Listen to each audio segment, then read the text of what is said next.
welcome to round 3 of the Parenting Roundabout podcast for the week of November 18th. I'm Nicole Lairdix, and I'm here with Terry Morrow. Hello. And Catherine Haleko. Hello. We're moms of teens and young adults, and when it comes to parenting, we've been there, done that, bought the t-shirt. But we're still waiting for that day when we'll reach the finish line and have no further need to lay down in a dark room with a wet rag over our eyes, worrying about something or other. Wednesday is complaint day here on Parenting Roundabout, and today we're complaining about parenting letdowns. Aww.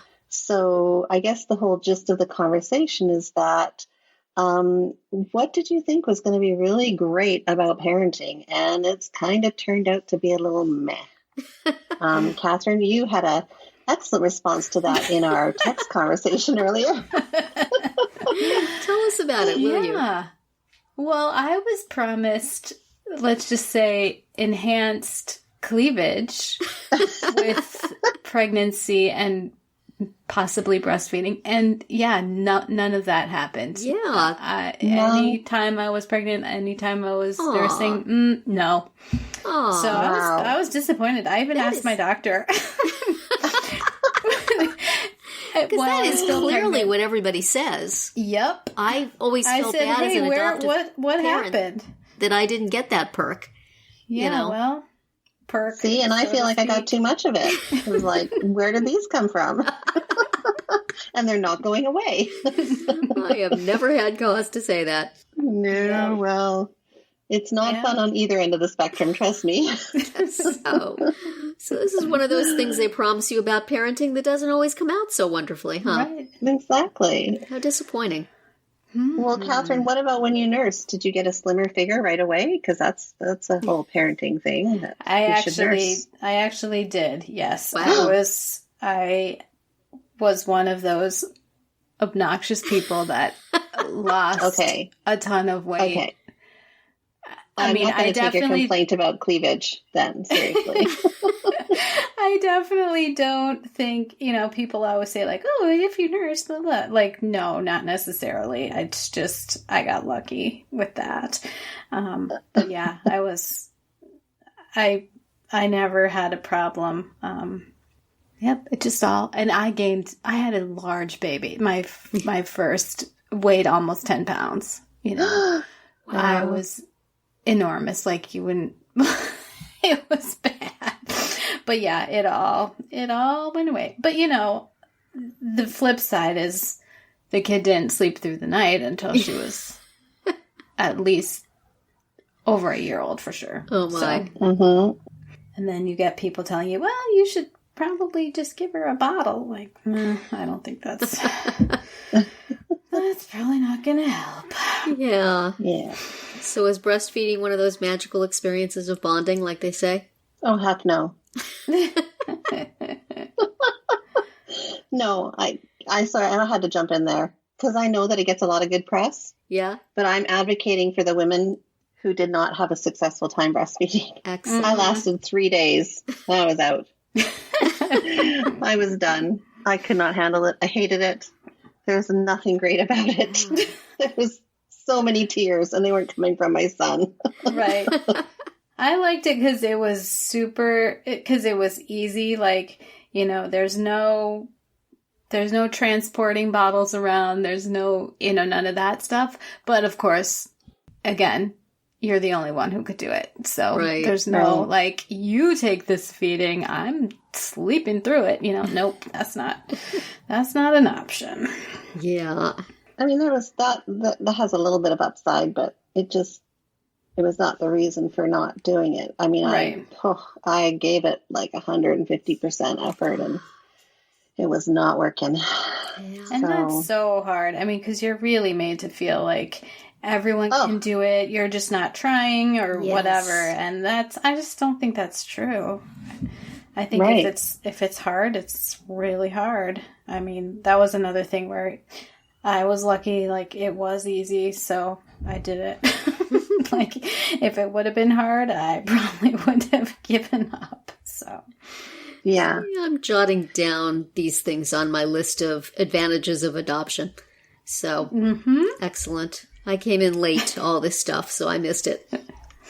Right. But yeah, I mean, the first couple of years, and you're just kind of made to feel like there's a lot of disappointments anyway. Yeah. So right. Or whatever you do is the wrong thing for sure. Yeah, exactly. So, Yeah. Exactly. I don't remember if I've told this before, but that when I was expecting my second one, I had a C-section and I was going to try to not have a repeat C-section. And so everyone's like, why would you do that? You know? And then my friend who was having one at the same time, she was planning to have a repeat C-section. And of course, all she got was, how could you do that? Why don't you, you know, we're doing opposite things and we're both getting all the grief. Who are these people who are so sure of themselves that they feel the need to advise in that manner? Well, I know who they are because I have some in my family, but still, I don't think I've ever felt that level of confidence in anything that I have done. Yeah. Is there anything else that you kind of thought was going to be really great, even with your older kids? I was listening to a podcast the other day. I think it's a relatively new podcast by parents of two kids with special needs, and it's called FUBAR. We'll have a link to it in our show notes. But they were talking about, well, the mom and dad are both on the podcast. The mom was talking about it because, let's be real, the moms are the ones who have to go deal with all this stuff, about going to a doctor and then having something noted that's not right and being referred to a specialist, but you can't get into the specialist right away. And then when you do finally see the specialist, things are inconclusive. And so you're in this constant, swirl of something's wrong, but I don't know what to do about it, or I do know what to do about it, but I can't get it done. And it made me think about, in terms of parenting letdowns, getting yourself up for each new doctor appointment and thinking, this is going to be it. I'm going to go there. I'm going to say my piece. I'm going to explain everything. They're going to listen to me and they're going to say, here's what to do. And then everything will be fixed. And just over and over again, the medical establishment takes one of those big mallets and just, whacks you down into the ground. So either nobody listens to you, or they don't believe you, or they don't care, or they don't have a solution, or they don't know what, or they have a great solution and it's not the right thing. And it's just, it really is every single time it's a letdown, because you have to get your hopes up and your energy up to pursue each new thing.